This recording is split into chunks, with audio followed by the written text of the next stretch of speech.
استاد صاحب قبلہ عصر کی نماز پڑھ کر واک کے لیے نکل جاتے تھے، طالب علم بھی ساتھ جاتے تھے. تو ایک بنی پر جا رہے تھے ہم، وہاں کھیت بازار سے باہر نکل کے سب کھیت، بنی پر استاد صاحب آگے تھے اور ہم پیچھے تھے. پھر میں نے ایک عرض کی، میں نے کہا حضرت 8-10 سال اگر بندہ پڑھا ہے تو کوئی ایسا وقت آتا ہے کہ بغیر مطالعے کے بھی یہ متوسط کتابیں پڑھا سکے؟ استاد صاحب رک گئے، میری طرف متوجہ ہوئے، کہتے ہیں فضل سبحان، یہ جو سوال تم نے ابھی کیا ہے نا، یہی سوال بعینی ہی میں نے اپنے استاد مولانا یار محمد صاحب سے کیا تھا. اللہ. تو وہی جواب دیتا ہوں جو انہوں نے مجھے دیا.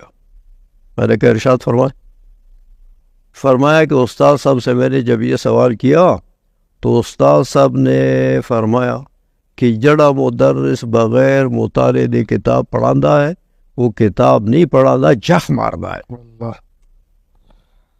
اس لیے ہمارے سلسلے میں یہ بات نہیں ہے کہ کوئی کتاب چھوٹی ہے تو بغیر مطالعے کے پڑھائے. بغیر مطالعے کے کوئی کتاب بھی پڑھانا مدرس کے لیے یہ خیانت ہے. طالب علم نے اپنا آپ سپرد کیا ہے استاذ کے، تو استاد اگر اس کے ساتھ خیانت اور بددیانتی کرے تو یہ تو گناہ ہے. اس لیے استاد صاحب قبلہ مطالعے کے بڑے پابند تھے، اور پھر جب پڑھانے بیٹھ جاتے، اللہ اکبر، پڑھانے بیٹھ جاتے تو جناب ایسے جوش سے پڑھاتے کتاب،